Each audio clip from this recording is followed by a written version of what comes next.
All right, everybody, welcome back to The Deep Dive. Today we're going to get into something pretty interesting. We're going to be looking at how African organizations are kind of changing the game when it comes to digital platforms. Yeah, and I think, it's easy to just focus on like the tech side of things, right? Mm-hmm. But what's really fascinating to me is like the strategies they're using and like how they're approaching this whole digital boom. Yeah, you're totally right. It's not just about the tech itself. It's how they're using it to solve real problems, and I think that's what makes it so exciting. And, you actually shared this super interesting article with me by Frank O'Neill, I think it was published last year. Yeah, July 2024. Yeah, that lays out all these, best practices that these organizations are using. So we're going to dive into those today, but we're not just going to, list them out, We're going to really try to understand, why they work, using some real-world examples to kind of make it all click. I'm excited to get into it. Me too. Mm-hmm. So O'Neill, he starts off by talking about this idea of understanding local needs and contexts. Right. Which, sounds pretty basic, right? But it's actually where a lot of initiatives, they kind of fall apart. Yeah. They try to force, a solution that works somewhere else into a completely different context. Yeah, it's like trying to fit a square peg into a round hole. Exactly. And the success of M-Pesa in Kenya, I think, is a perfect example of this. They started as a simple mobile money transfer service. Right. But they really understood that, a lot of people in Kenya didn't have access to traditional banking. Yeah, I remember reading that, over 70% of Kenyans didn't even have a bank account when M-Pesa first launched. It's crazy, right? Yeah. And, M-Pesa didn't stop there. They realized, hey, we've got this platform, we've got this reach. Let's expand into loans, savings insurance. They built a whole financial ecosystem on top of mobile money.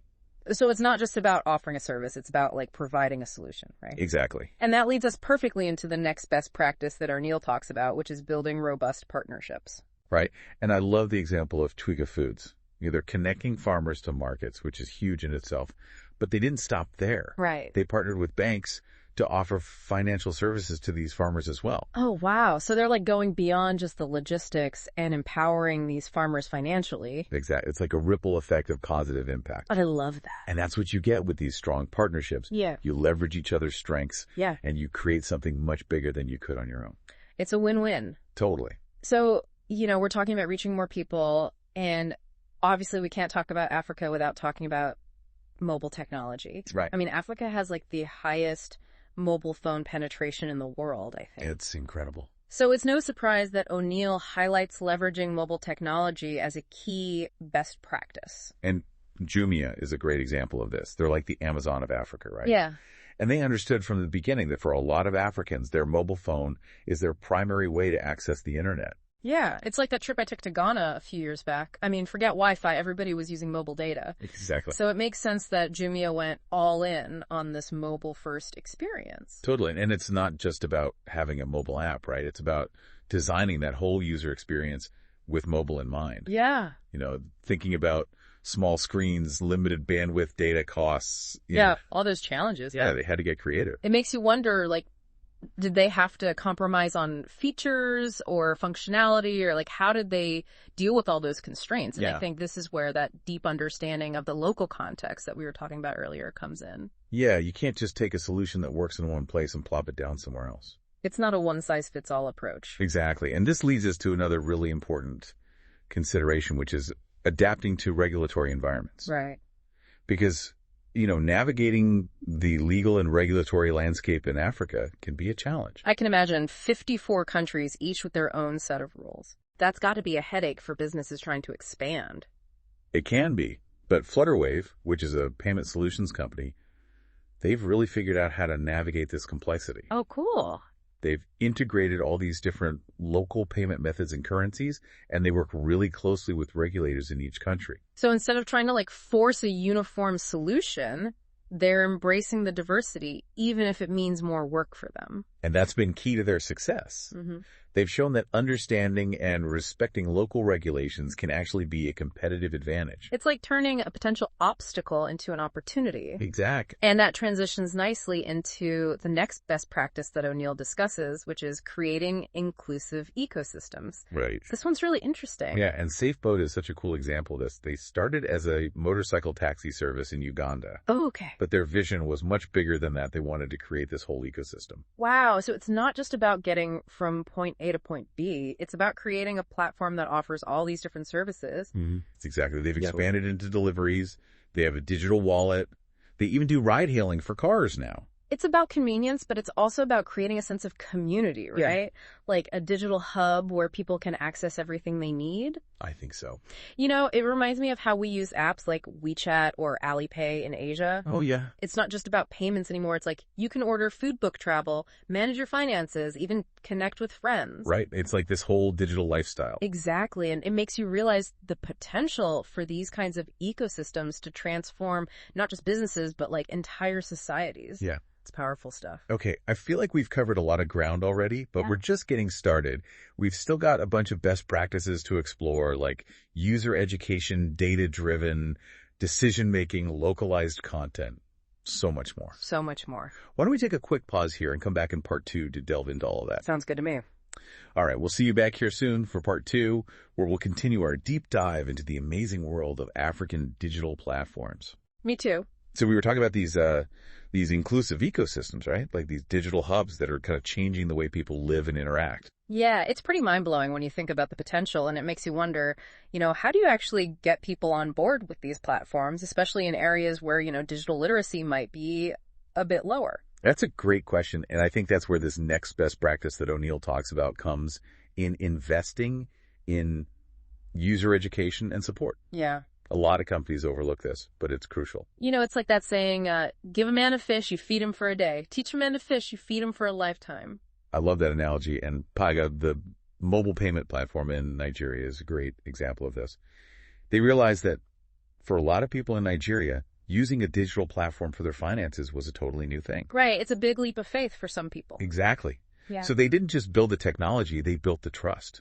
Right. They really invested in educating their users, giving them clear instructions, tutorials, readily available customer support. Like hand-holding through the process. Exactly. Yeah, it reminds me of when I tried to teach my grandma how to use FaceTime. Oh my gosh. It took a lot of patience, but once she got it, she loved it. It's so rewarding when you finally get them there. It is, yeah. You got to meet people where they are, right? Understand their comfort levels and guide them through it. Especially when you're dealing with finances. You want people to feel empowered, not intimidated. Exactly. And speaking of empowerment, let's talk about data. O'Neill calls it data-driven decision-making, and he uses Andela as an example. Andela is doing some incredible work training software developers in Africa and connecting them with global tech opportunities. Yeah, they're like a talent powerhouse. They are. And they're using data every step of the way to make sure they're meeting real market needs, So they're not just like throwing darts in the dark. They're actually analyzing trends, identifying skill gaps, and tailoring their training accordingly. Exactly. It's like they've cracked the code for building a talent pipeline that's both relevant and sustainable. Yeah, and it's not just about the training. They're using data to track their graduate success, measure the impact of their programs, and just constantly improve their approach. It's like having a feedback loop built into the system. Exactly. But, I sometimes wonder if there's a risk of becoming too reliant on data. Could it stifle creativity or lead to biased outcomes? Yeah, that's a valid concern. It's important to use data responsibly, and ethically, it's a tool, not a dictator. Right. It should inform your decisions, not make them for you. Exactly. Okay, let's shift gears a bit and talk about something that's super relevant in the African context, innovative payment solutions. O'Neill highlights Paystack as a prime example. Paystack's been huge in Nigeria. They've really simplified online transactions for both businesses and consumers. Right. They understood that in a largely cash-based economy, you need to offer people a variety of ways to pay to bridge that digital divide. It's like they've created this seamless on-ramp to the digital economy, making it accessible to everyone regardless of how they prefer to pay. And that's been a key factor in driving adoption and growth in Nigeria. Yeah, it's not just about convenience. It's about opening up opportunities, empowering small businesses, really driving financial inclusion. It's a social solution as much as a tech solution. Totally. Okay, so let's talk about another crucial aspect of building successful digital platforms: scalability and flexibility. O'Neill uses Kobo 360, the logistics platform, to illustrate this point. Yeah, Kobo 360 is a great example of building a platform that can adapt and grow with your business. They've designed their technology to be modular so they can easily integrate new services like warehousing and financing. So they're not just building for today, they're building for tomorrow. Exactly. They're thinking ahead and anticipating future needs. It's like they future-proof their business. Which is so important in a rapidly changing market like Africa. Okay, we're down to the final best practice on O'Neill's list, and it's one that I think is particularly interesting: localized content and services. Yeah, this is close to my heart. It's all about understanding that one size doesn't fit all, especially in a continent as diverse as Africa, and Showmax, the streaming service, is a great example. I love Showmax. They've done such a great job of balancing global appeal with local relevance. They have a mix of international blockbusters and locally produced content, so there's something for everyone. Exactly. And that's what makes them so successful. They're not just trying to replicate what works elsewhere. They're embracing the richness and diversity of African cultures. It's like they're saying, hey, we see you, we hear you, and we're creating something special just for you. And that resonates with people. Yeah, and it's not just about entertainment, right? This applies to any digital platform or service. Understanding local needs, preferences, and cultural nuances is key to building trust and engagement. It's all about that local connection. Exactly. All right, so we've covered all 10 of O'Neill's best practices, and I gotta say I'm feeling pretty inspired. What about you? Me too. It's amazing to see how these organizations are using technology to solve real problems, create opportunities, and really shape the future of Africa. It's like they're writing a new playbook for digital innovation, one that's rooted in local context, social impact, and a deep understanding of human needs. And it's a playbook that we can all learn from no matter where we are in the world. Okay, so as we wrap up this part, I think it's time we shifted gears a bit and moved into some closing thoughts for part 3. You ready to bring it home? I'm ready. Let's do it. I'm curious to hear what you've been pondering. Welcome back to the Deep Dive. We've been exploring all these fascinating best practices that African organizations are using to just completely transform their digital platforms. It's been an incredible journey. I know, right?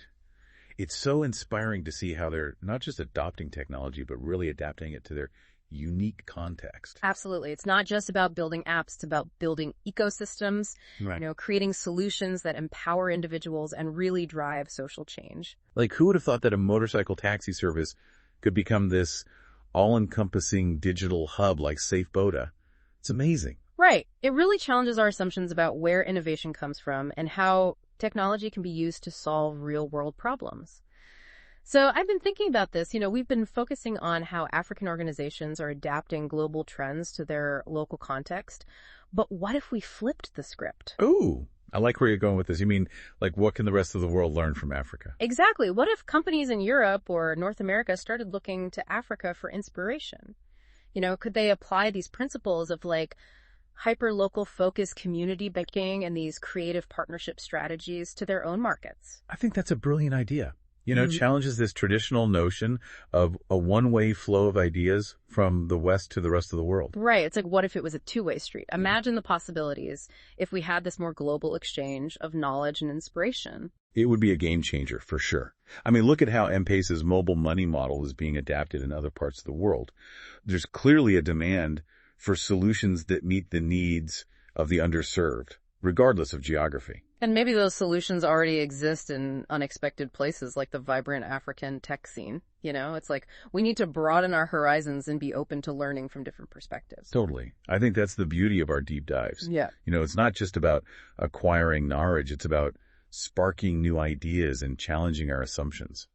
Absolutely. So as we wrap up this episode, I want to leave our listeners with this thought. Don't underestimate the power of looking beyond the familiar. Sometimes the most innovative solutions are hiding in plain sight, just waiting to be discovered. Well said. And who knows, maybe the next big breakthrough will come from an unexpected corner of the world, inspired by the ingenuity and resilience of African organizations. It's a pretty exciting thought. Thanks for joining us on this deep dive into the world of African digital platforms. We'll catch you next time.